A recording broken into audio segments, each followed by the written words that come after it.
This episode is sponsored by Fraze Flowers, a Western New York family-run flower farm and floral preservationist. They offer unique and one-of-a-kind pressed flowers in the shape of buffaloes. They have also started to offer prints of their pressed flower buffaloes in small and large sizes, as well as other prints of their pressed flower designs. All of the frames are also custom made in-house, very high quality. Every buffalo that is created is handcrafted, and because they are made with flowers from their own floral farm, each one has its own look and personality. You can get a hold of them on their website at fraseflowers.com. That's F-R-A-S-E flowers.com. Or check them out on Facebook and Instagram. Bring more joy and color into your life at Fraze Flowers.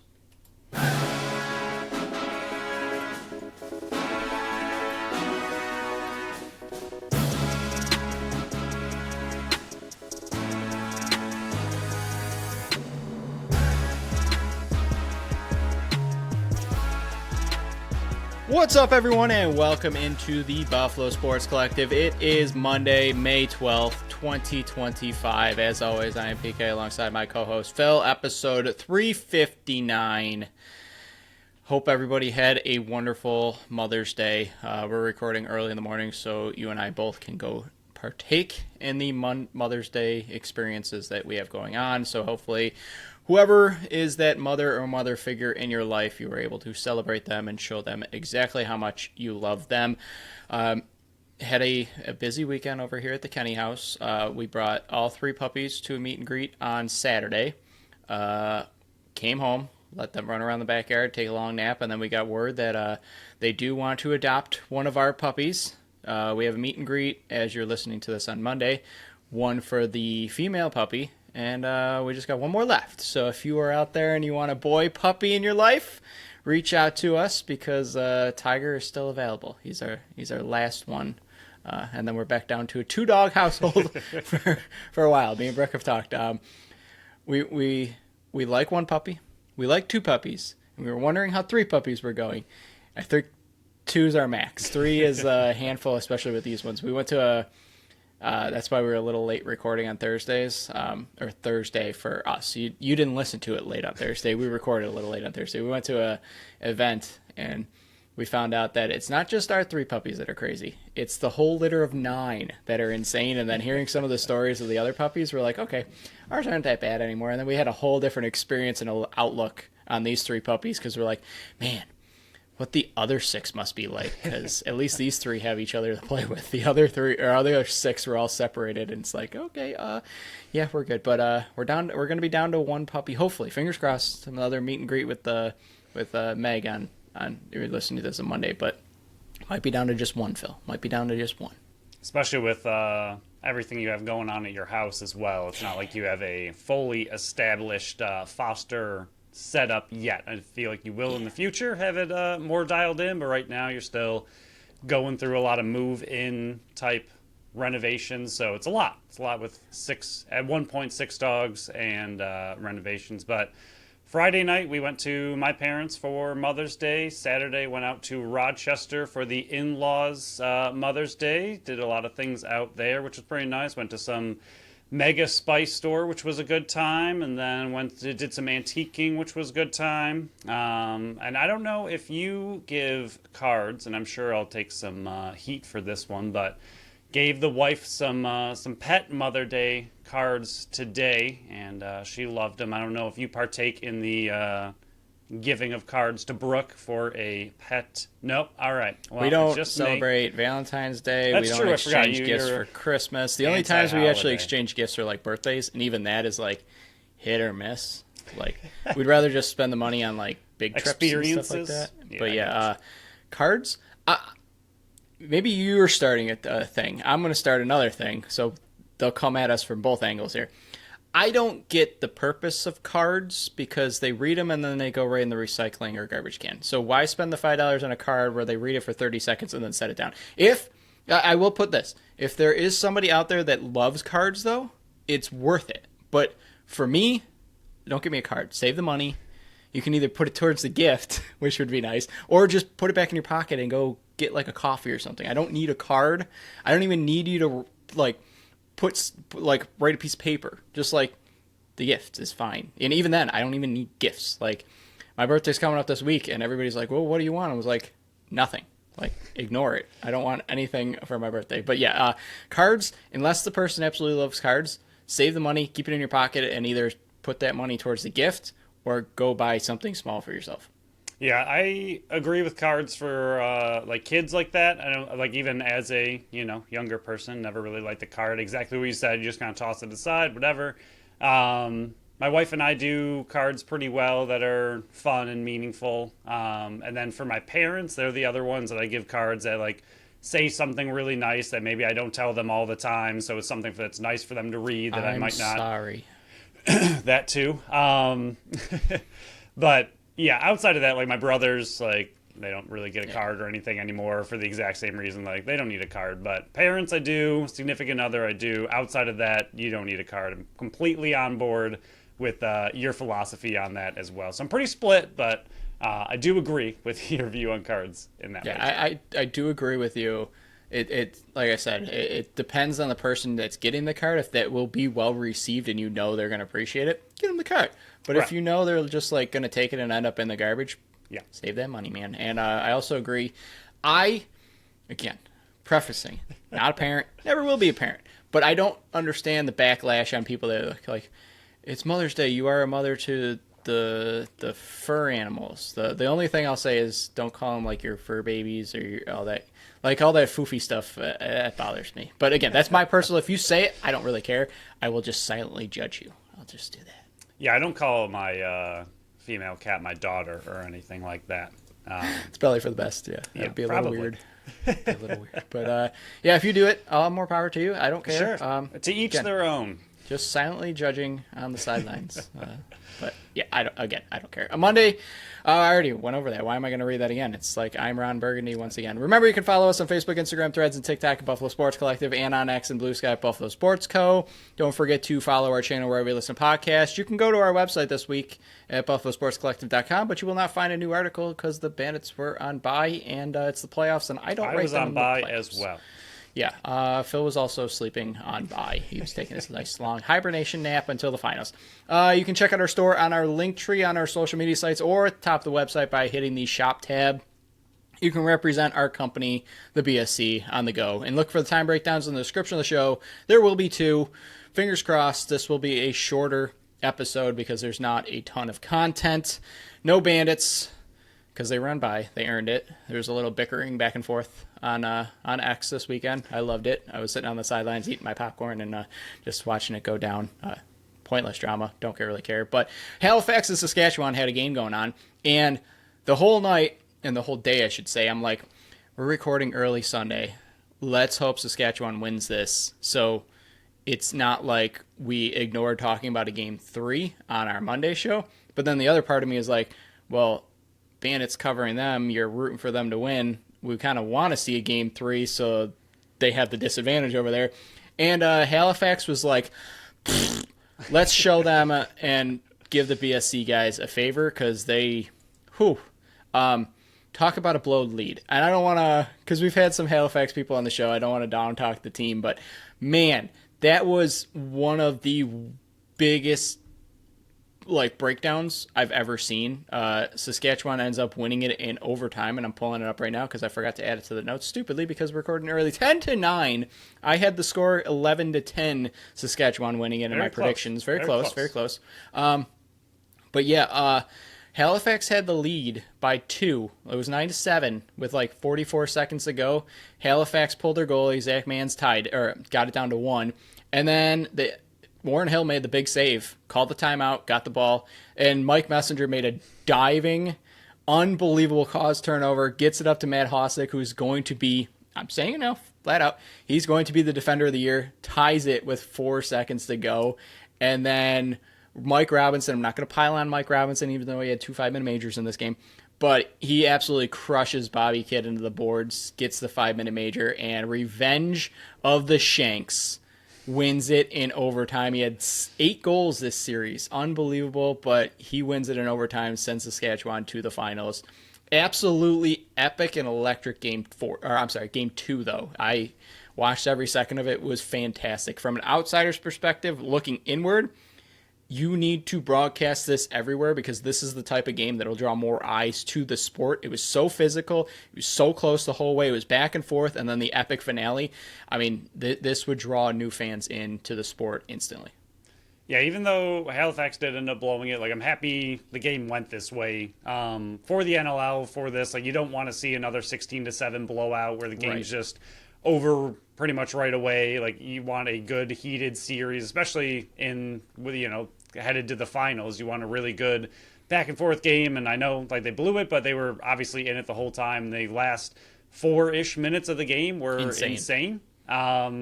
And that's where we'll give Halifax credit. Like they were down 4-1 early in this game. They were down pretty much the entire game, and they battled all the way back, including the 4 minutes. I mean, Theed, I thought that was going to be the game winner. I was like, both these goaltenders are playing insane. And then there were 5 goals after that. It was an electric. Even if you don't want to watch the whole game, just watch the last 5 minutes of this fourth quarter, and you'll instantly be hooked. Yeah, Warren Hill, great game for him. Huge way to step up. He did everything he possibly could. Obviously, it stinks to lose. And those last couple goals, I'm sure everybody wants back, but still, he played really, really well for a team that wasn't sure who their starting goalie really was. They trusted him, gave him the shot, and even, again, like you just said, they were down 4-1 so early. He could have just packed it in and been like, all right, this is the way it's going. Like, I'm just going to have a bad game, but he very quickly turned it around, shut it down from there, and allowed Halifax to get back in it. So Halifax, to their credit, did a really great job. And on the other end, Saskatchewan, with a game in hand, to their credit, did not want to let this one go away. Like the play by Messenger at the end, I mean, there's a few plays toward the end of the game, like you said, that even the Hogarth one with 1:36 left in the game to go up by 2, like Saskatchewan could have just been like, all right, that's it. Like we'll win tomorrow. It's not a big deal. And especially because after that one, Halifax won that faceoff. So that's another 30 seconds they're killing. And after that, I was like, all right. Like, I knew the score going in because I watched this back again. But at that point, if you're the Rush, you're like, all right, it's not our day. We're down by 2 with under a minute to go. Like, there's always tomorrow. We'll just come back. But no, they, like, pulled the goalie. Were able to score quick. And again, like you said, Halifax shut it down. They got the timeout. And the Rush, once again, could have been like, okay, pack it in. There's only, what was it, I think 16 seconds left at that point in the game. And they could have just been like, all right, we got tomorrow, not a big deal. Like, we'll worry about it then. We lost this one. Who cares? But instead, Messenger goes full Superman, dives, gets to cause turnover. They score. Like, there were so many times the Rush could have just been like, all right, we got tomorrow, not a big deal. We can bounce back. But they did not give up. And I think that they deserve a lot of credit for not just hanging their heads and having that game in hand. Like, this wasn't a end of their season situation where they could have easily just said, all right, we got the next game, whatever. And similar to Buffalo in the way that they were down 8-6 in Vancouver, like obviously you want to win that game and they had a lot more time to come back than, under a minute. But Buffalo could have done the same thing. But like, all right, we'll just go win in Buffalo. Like Vancouver came out great in the third quarter. They could have just packed it in and been like, all right, well, there's always next game, not a big deal.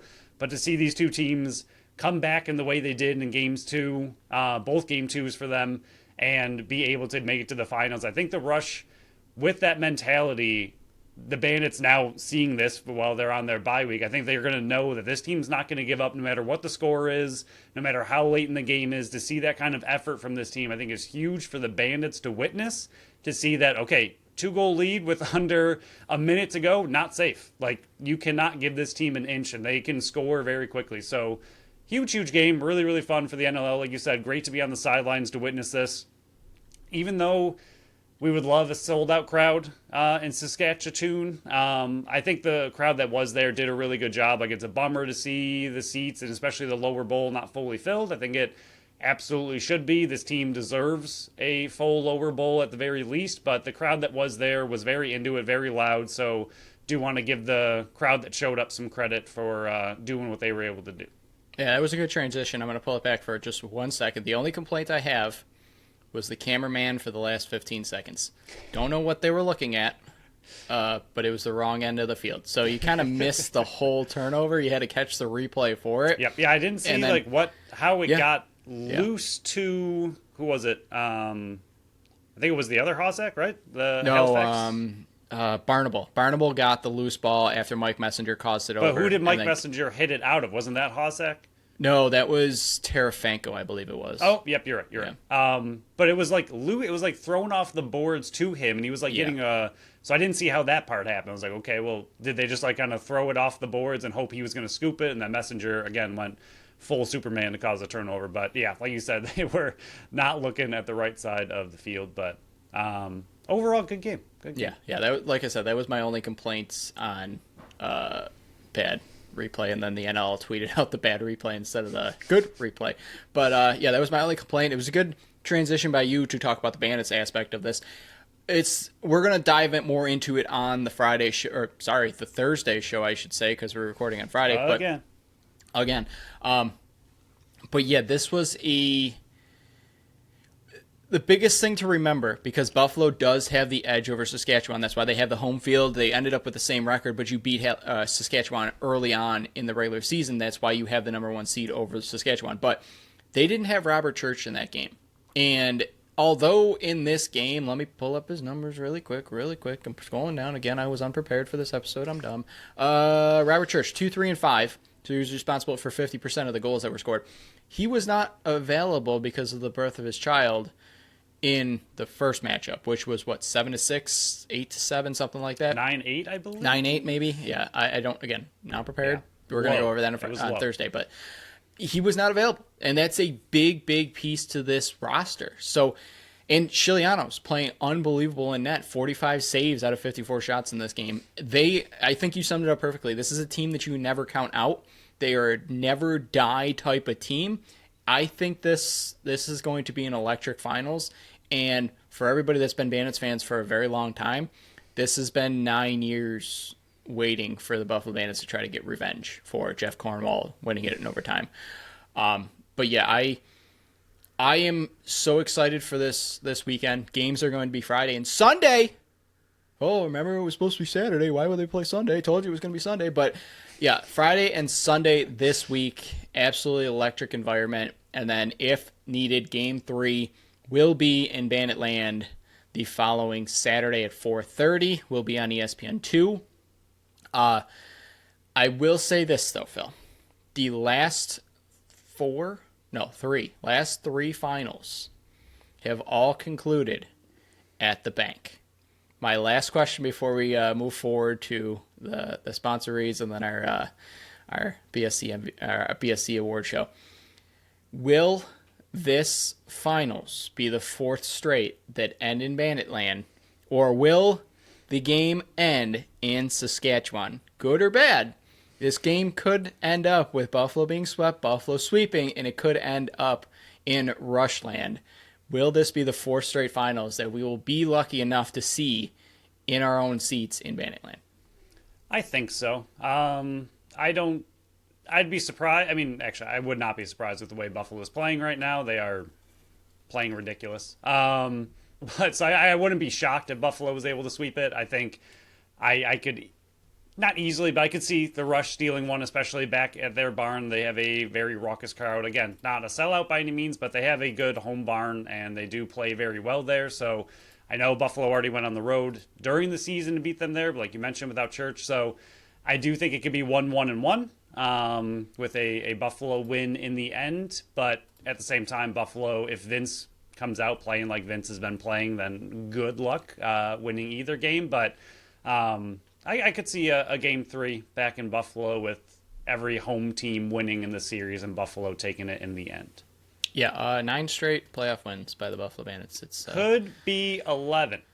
Could be, and it's pretty good that they're already at 9. But yeah, it's pretty impressive. We'll break down this matchup a lot more on the Thursday show. Again, because they got Friday, it'll be the last Thursday show of the year. Guaranteed, Phil. Guaranteed last Thursday show. I shouldn't say of the year. Of this in-season 2-a-week podcast that we're having right now, because who knows, in December they might have a Friday game. But before we dive into, we'll break that game down again Thursday, come back for the big-time preview and finals preview, because this could be the last preview you get until next December. And even then, with the CBA, which we'll go over in the offseason, could be the last preview for a while, guys. So stick to it. But we'll get into our second sponsor of the show, Tap That Tap Room. Phil, take it away. Tap That Tap Room is at 363 Delaware Street in Tonawanda, New York, featuring 30 consistently rotating taps, offering a wide variety of beer, cider, sour, seltzers, and malt beverages. PK, you take it away. I'm going to take that baton and run it to the finish line. I will be the anchor for this relay team. Wednesday, May 14th, 7:30, Geeks Who Drink. It's the weekly trivia show. Thursday, May 15th, 6 to 10, Thank You Thursdays, all summer long. First responders, teachers, military, you get a discount when you go shop in there. And then Friday, 3 to 7 is happy hour. Go there, find your new favorites. But we haven't gone over it in a while. We've gotten new listeners because of the Bandits playoffs. They're interested in us, so we're going to pass along what we're interested in, which is self-pour bars. They're fantastic. All you have to do is go in there, go to the counter, say, hey, here's my card. Give me your card. You take the little card that they give you. You go up to each individual one. It's got a little slot above it. You just place your card there. You figure out which one you want. You should look at all 30 of the taps first. Figure out which one you want first. Don't just pick out the first one. Find them all. And then, next time you see another one you're interested, go a second time. But you just take your little card. There's a little slot. Put the card in there. And then you take the glass, put it right underneath the tap, and you pour it yourself. Then, when you're done, stop the pour, take your card out, and it shows in the upper right-hand corner exactly how much you spent on that pour. If this is your first time trying that beer, try a little bit. Don't be like me and fill up your whole glass, and then if you don't like it, you're stuck with it. Yeah, it's your money. You got to drink it. Suck it up.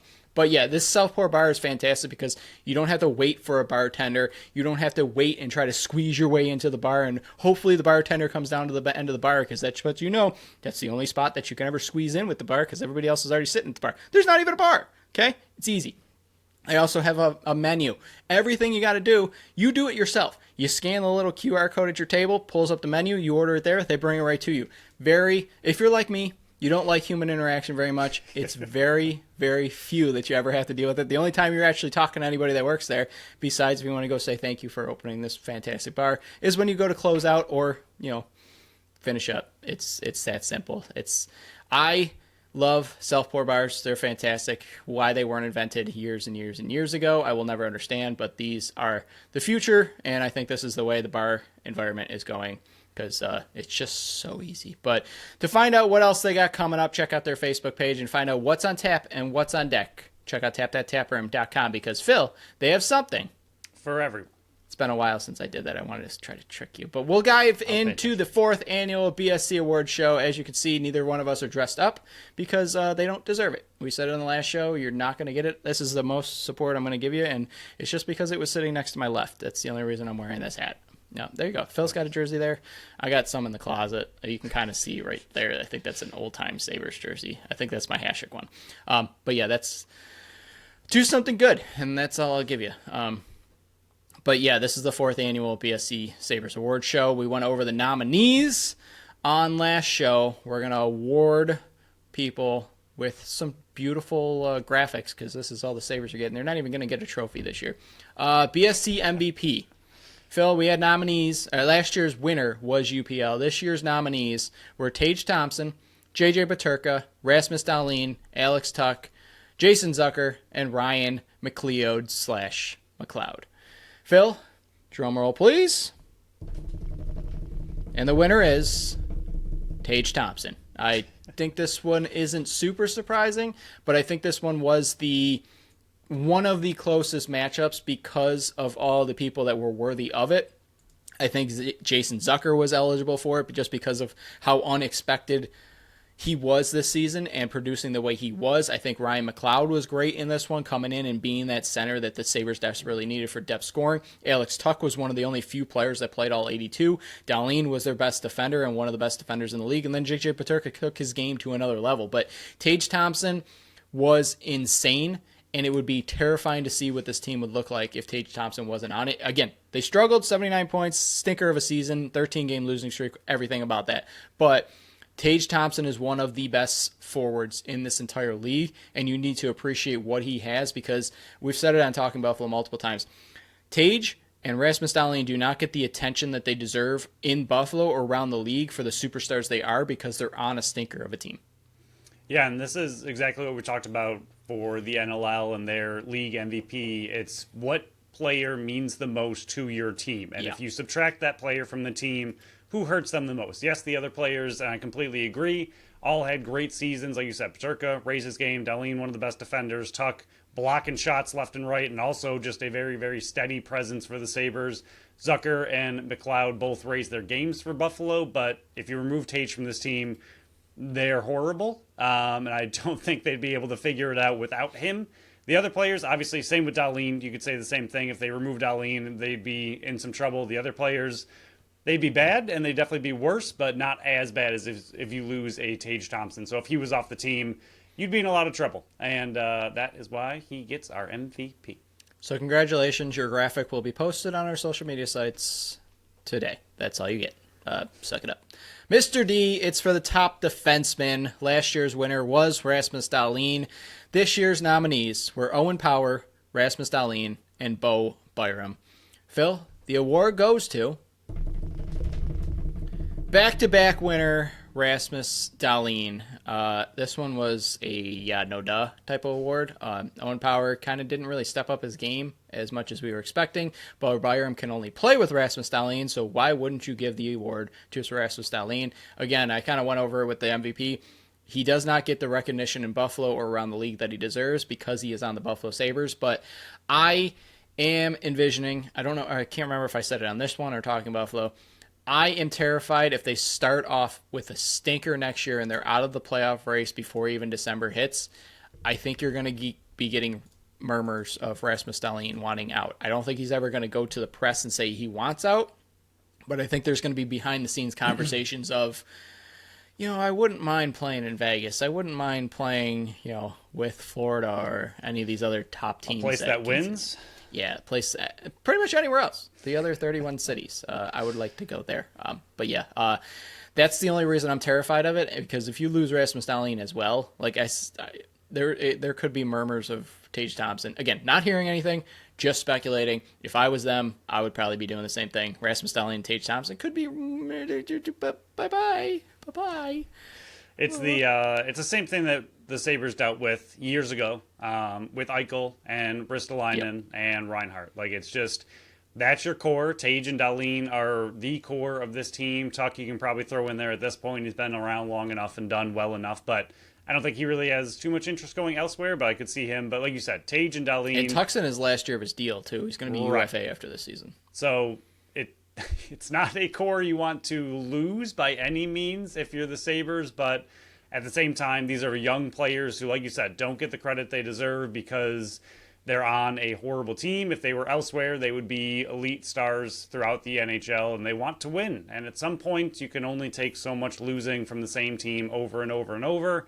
And if I was them, like you said, at some point, you get fed up with it. And to see potentially just no real end in sight for them for making playoffs, for being a Stanley Cup potential team when they're still young, still in their prime, I could easily see them wanting to go to a team that makes playoffs. And both of their contracts, while high, are extremely team friendly for what they Especially are. Especially where the cap's going. Yeah. Right. Squeeze, yeah. So trading them would be obviously ridiculously easy, and easy for them to say, hey, any team in the league would probably want both of us. So they have all the leverage on their side right now, which is not good. So make playoffs, even though you won't. Moving on. So congratulations, Rasmus Dahlin. Your award will be posted today. Gretzky Light.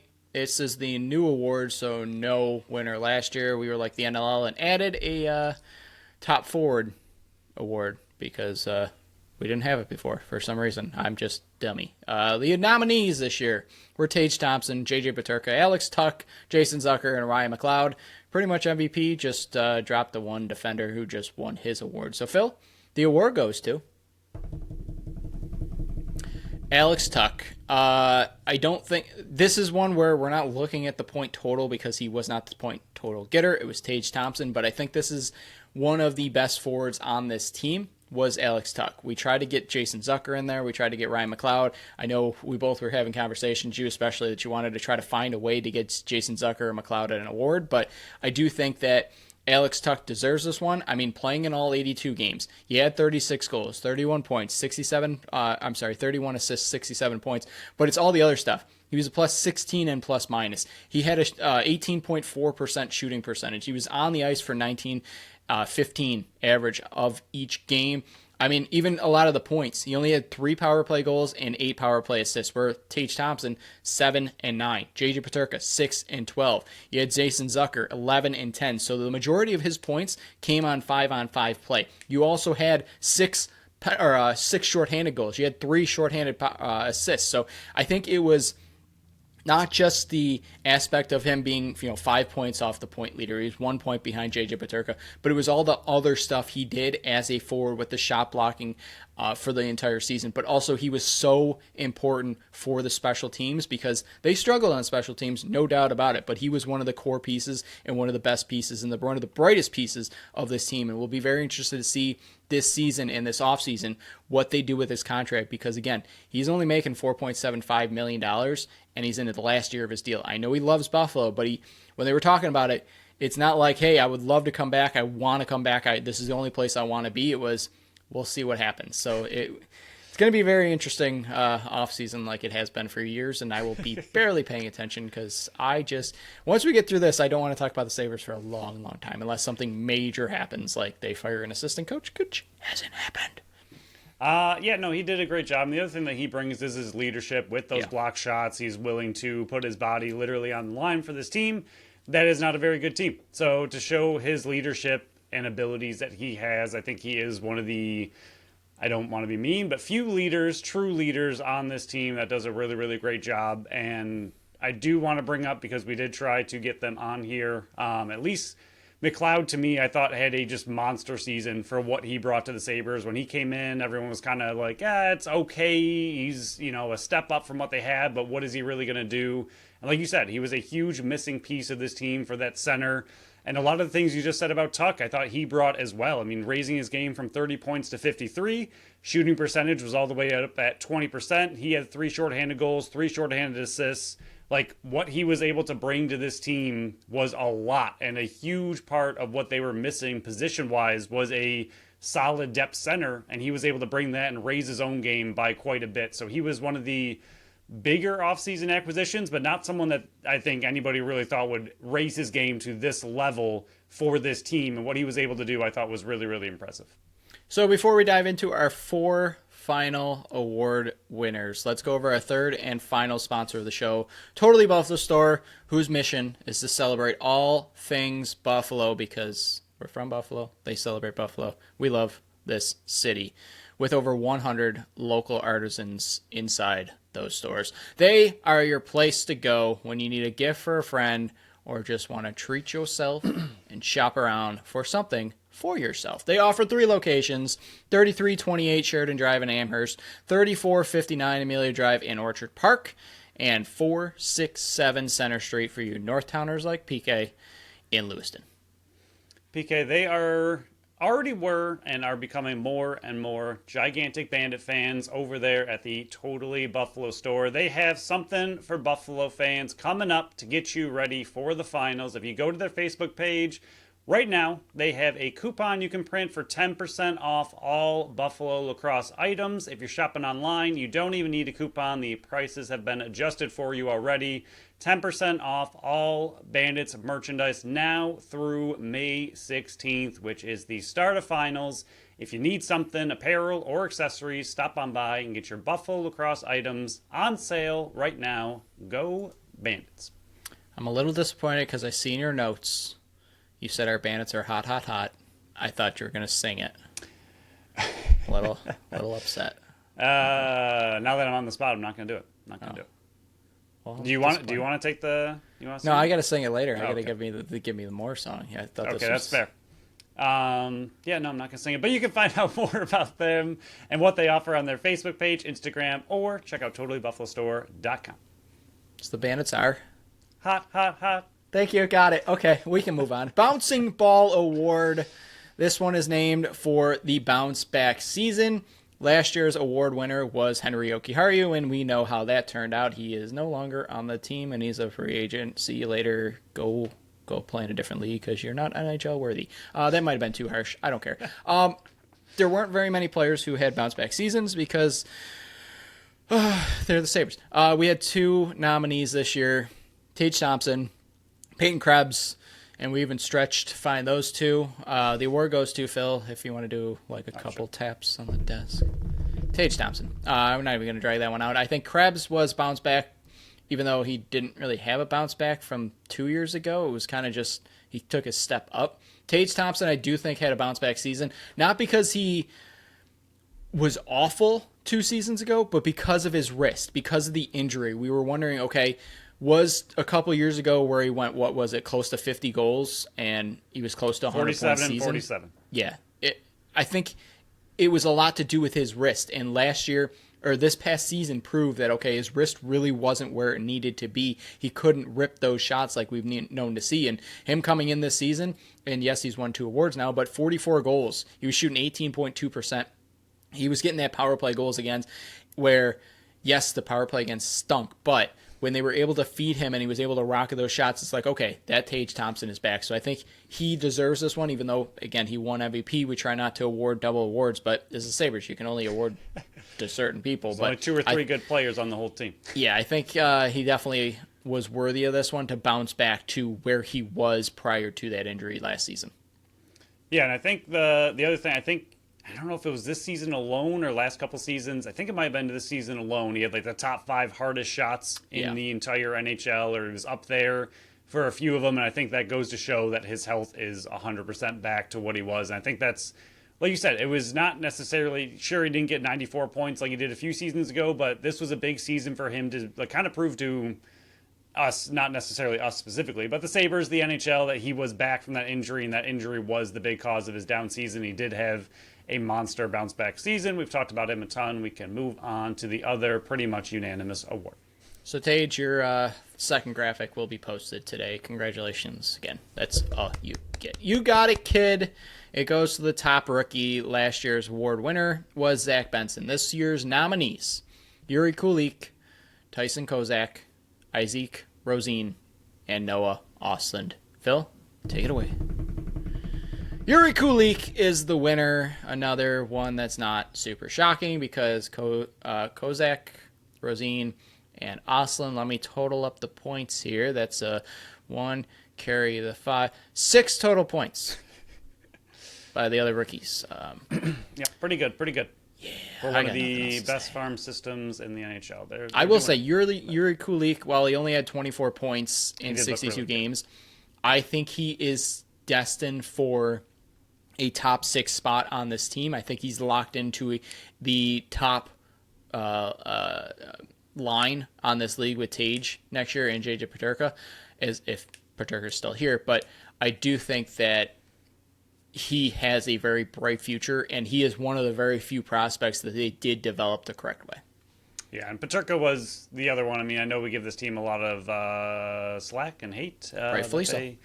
I'll say that they deserve, but Peterka is the other kind of rising young star that this team has that they did develop pretty well, and Kulik seems to be following the same path, so that is fantastic for him. And Quinn, we'll see if he is anything better than third. But, yeah, he was the only rookie to really do much of anything. So congrats, Kulik. And like you said, it wasn't just the only one who did anything. He did look really good for his rookie season. Does look like he has a bright future, so that is something rarely positive we can say about at least a player on this team.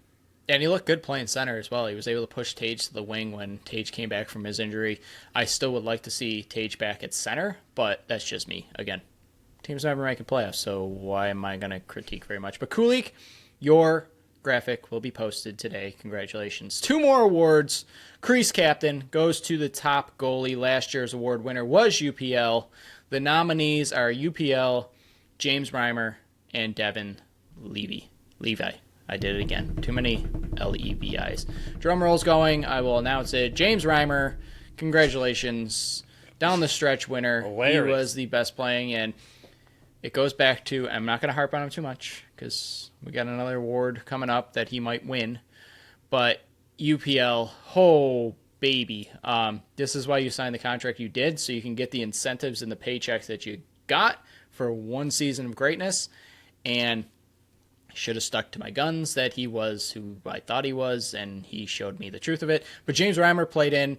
I was very worried and still am worried that they're going to try to re-sign him because of the stretch he went on, but I would like them to bring in better competition that is a bit younger, that can push Devin Levi and UPL to prove that, hey, if you're going to be the next leader, again, I don't want Levi anywhere near this organization anytime soon. So keep him in Rochester, let him keep going for the Calder. But yeah, I think James Reimer was one of the only choices based on not just the numbers, but performance as well. Because down the stretch, when you're playing for nothing, you're still going to James Reimer because you literally couldn't trust UPL in net. So, I mean, this was kind of an easy option for us to kind of go with Reimer. Yeah, for Levi, we'll just give him a quick little shout out in the AHL playoffs that they're currently in. He had back-to-back shutouts looking amazing. Stay down there, have fun, keep winning, and stay down there all of next year.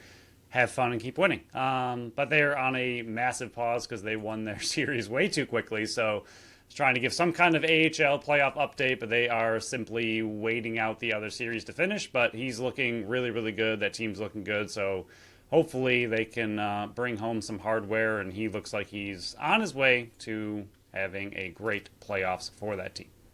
So there you go, James Reimer. You can copy and paste this graphic on your social media sites. Might be the last award you win. You might be, yep. Yeah, congratulations from the BSC. Treat it well and save it to your phone. Show everybody around. There you go. Have it as your phone wallpaper. Yeah, it's beautiful. You can congratulations. Last one. Give me more, give me more. It's the need more next year or want back. Last year's award winner was a lot of them. It was the whole team, franchise, organization, everybody in it. They didn't do it. They failed. We got nothing. We ended up with less than we had the year before. It was like they opened a lemonade stand. The lemonade was halfway decent, and we're like, try again tomorrow, kid. And then they came back with apple juice. That's pretty much what it was. I didn't want apple juice. Yeah, I wanted lemonade. Give me lemonade. And you gave me apple juice. If I wanted apple juice, I would have asked for apple juice. I wanted lemonade. It's not cider season yet. It's nothing. Award nominees this year: Josh Norris, Jordan Greenway, Jack Quinn. If you had a J for your first initial, bad season for you. Zach Benson and UPL. Phil, the award goes to UPL. Wow. Yeah. Talk about this is. I might be more mad at him because of my bold predictions this season. Like, I bought into it. I was like, heck it, let's do it. Like, he's going to be top 8 goaltender this season. Yeah, you really bought him. It blew in my face. Like, he wasn't even in the top 50 for a lot of the numbers that I thought. I mean, he had 3.2 goals against, and again, some of it has to do with the defense in front of him. I get that, but the other half is just he stunk. I mean, he was under Reimer 8 was able to do it. Yeah, Reimer had decent numbers. I mean, not great, but not good, even if you were playing James Reimer's numbers, this team would have been in the playoff race, and you were out of it by December, even though you were in it at Thanksgiving. But 0.88 save percentage, just stupid. James Reimer was .901. Goals against was 3.2. James Reimer was 2.9.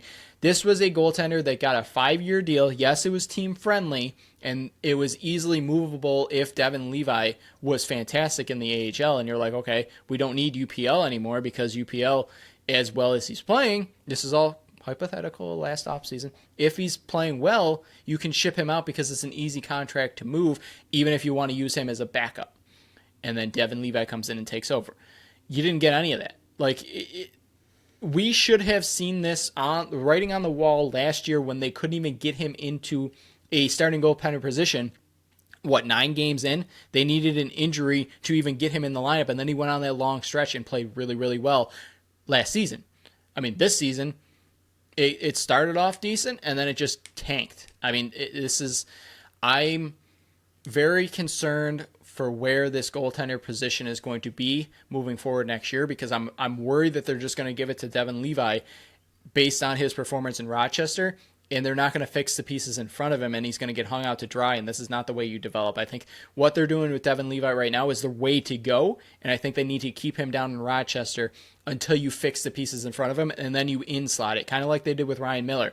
Like, yes, he was fantastic in Rochester, but they waited, and then they brought it in, and then they went on those long playoff runs. So I know this is the UPL step-up thing, but it's a lot of step-up so you can step up and step out and see you later. Again, it's going back to I'll trade you a 7th with him to get him off the team, and that was 2 seasons ago. I'm kind of reaching that point again, but I think you can get a piece for him now at least because he does have a track record. But yeah, something, man. Give us something next year. Not even more, something. Yeah, not to keep piling on his bad season, but I'll do it anyways. Come on.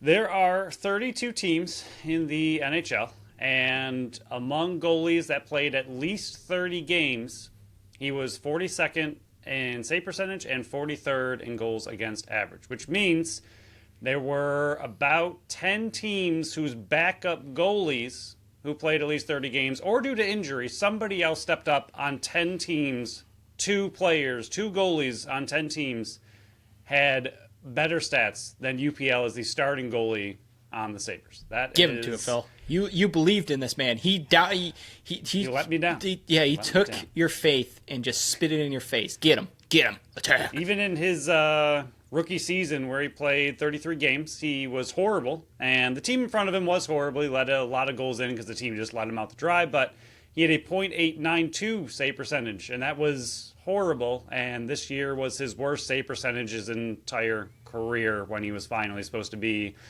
the dude. There's really no way to go backwards. There is. Somehow I think he could get worse, but it'd be really, really hard to see. So this might be one of the easiest give me more / bounce back abilities that somebody could have. He just has to be slightly better, which is still horrible by NHL starting standards, but it would be better than what he did this year. So yikes.